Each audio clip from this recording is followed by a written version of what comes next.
다솜처럼. 이곳은 외로움 속에 피어나는 시니어의 사랑 이야기를 전해드리는 곳입니다.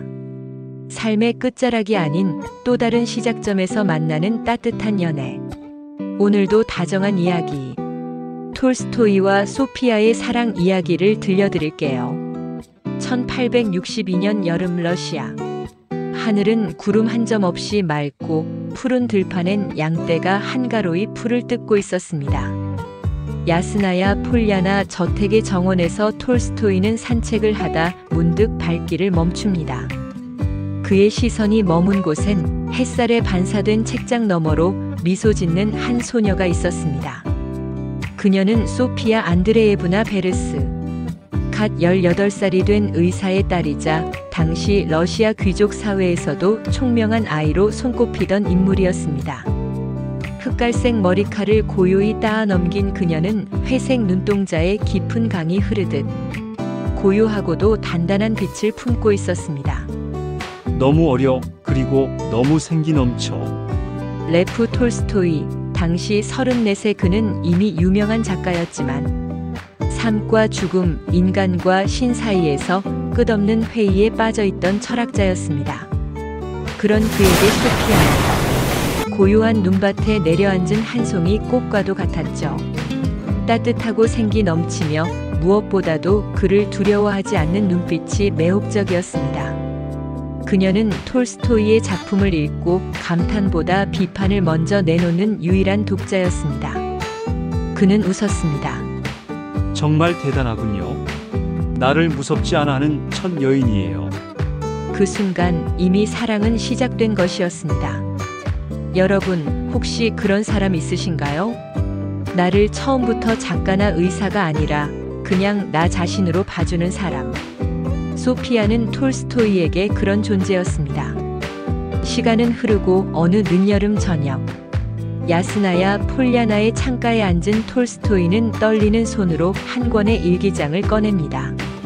그 일기엔 어린 시절의 방황, 전쟁터에서의 공포, 성적인 일탈과 방탕한 나날들이 가감없이 적혀 있었습니다.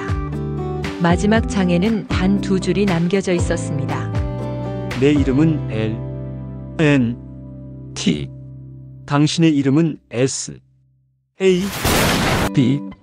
나의 모든 어둠을 알고도 나와 함께 해줄 수 있겠소? L, N, T는 레프 니콜라예비치 톨스토이, S, A, B는 소피아 안드레예브나 베르스의 머리 글자였습니다. 소피아는 그 일기를 밤새 읽고 해가 뜨기 직전 눈을 감았습니다. 아무 말도 하지 않고 다음 날 아침 그녀는 그를 찾아와 말합니다. 모든 걸 읽었어요. 하지만 당신의 그림자는 당신이 아니에요. 그림자를 안고도 나는 당신을 사랑할 수 있어요. 그 말은 결혼보다도 더 깊은 맹세였습니다.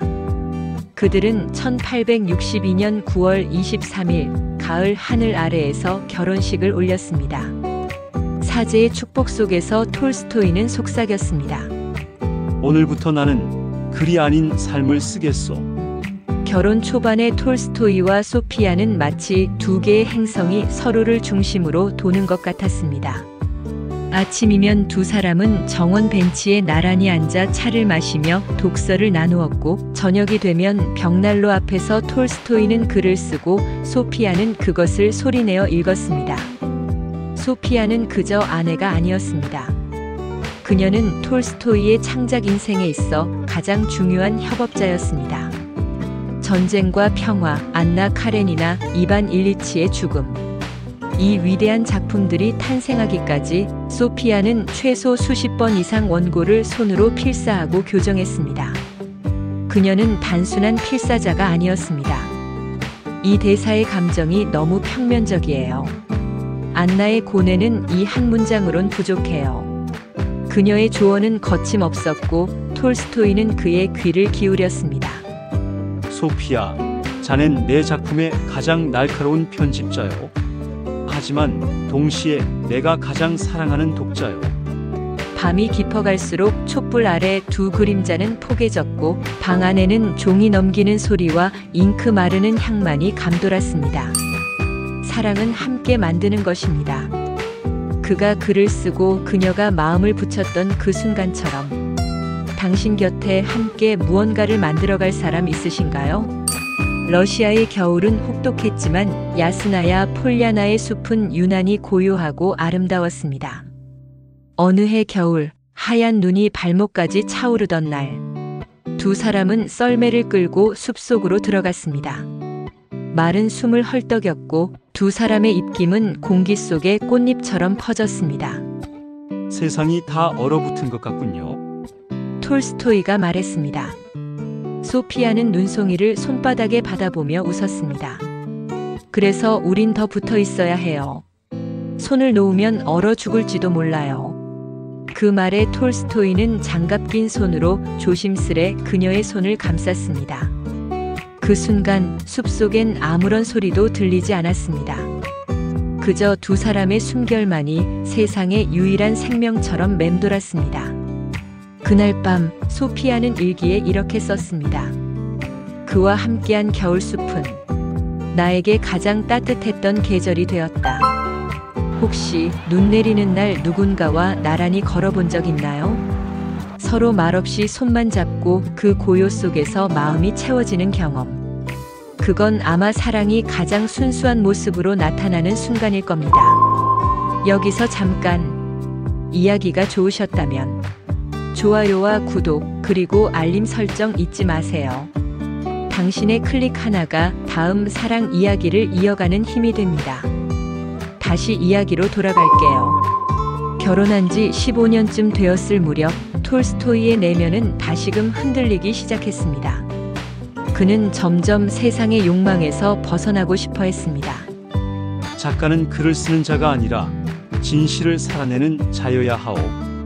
그는 신과 도덕, 비폭력, 금욕주의, 그리고 무소유를 강조하며 귀족적 삶 자체를 부정하기 시작했습니다.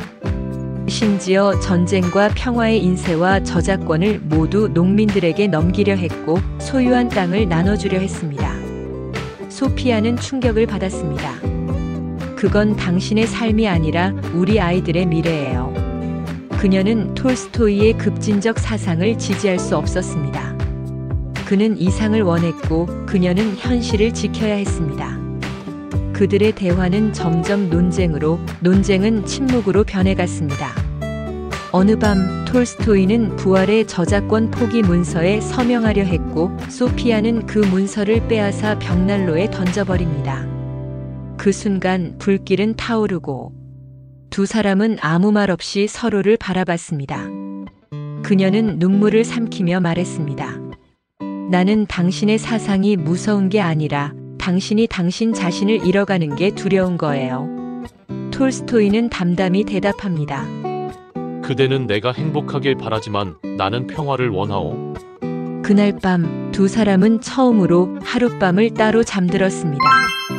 사랑은 언제나 같은 방향을 보지 않습니다. 가끔은 서로를 사랑하면서도 전혀 다른 길을 걸어야 할 때가 있죠. 당신도 그런 밤을 지나오신 적 있으신가요? 1910년 10월 러시아. 82세의 레프 톨스토이는 오랜 고민 끝에 결심합니다. 나는 떠나야 하오. 소유도 가족도 명예도 모두 내려놓고 싶소. 그는 소리 없이 가방 하나를 챙겨 새벽 어스름 속에서 야스나야 폴야나를 떠납니다. 그와 함께 간 사람은 막내딸 알렉산드라, 비서 체르트코프, 그리고 주치의였습니다. 소피아는 그의 부재를 곧 알아차렸습니다. 모든 것이 멈춘 듯한 정적 속에서 그녀는 책상 위에 남겨진 빈 잉크병을 바라보다 조용히 무너져 내립니다. 그녀는 그가 어디로 향했는지 알 수 없었습니다. 그저 그의 손이 떠난 흔적만을 더듬으며 수차례 자살을 시도하기까지 했습니다. 아스타포보 역장의 집. 톨스토이는 남쪽으로 향하던 기차에서 갑작스럽게 고열과 호흡 곤란 증세를 보입니다. 기차는 급히 아스타포보역에 정차했고 그는 역장의 집 작은 방으로 옮겨집니다. 진단은 폐렴. 당신은 치료법도 해열제도 없는 시절이었습니다. 얼굴은 창백했고 말수는 줄어들었으며 그의 시선은 언제나 창밖 먼 숲을 향해 있었습니다. 소피아는 그 소식을 듣자마자 빙판길을 마차로 달려 수백 킬로미터를 이동합니다. 눈보라 속에서 그녀의 눈은 충혈되고 몸은 떨렸습니다. 하지만 마음만은 단단했죠. 그가 나를 보지 않더라도 나는 마지막까지 그의 곁에 있을 거예요. 하지만 역장의 문은 닫혀 있었습니다. 체르트코프는 그녀의 출입을 막았고 톨스토이 또한 의식 속에서 들이지 말라고 했다고 전했습니다.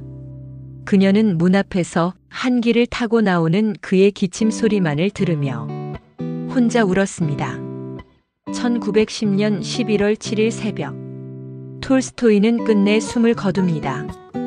그의 마지막 말은 들리지 않았고 그의 마지막 눈빛은 누구도 알지 못했습니다. 소피아는 방에 들어가 이미 식어버린 그의 손을 꼭 잡았습니다. 그녀는 속삭였습니다. 당신은 나를 밀어냈지만 나는 끝내 당신 곁에 남았어요. 그 말은 세상의 어떤 고백보다도 진실했습니다. 그들의 사랑은 이상과 현실의 충돌, 이해와 오해의 반복, 그리고 헌신과 방황의 대서사시였습니다. 우리는 그들의 이야기를 통해 묻습니다. 사랑이란 무엇인가?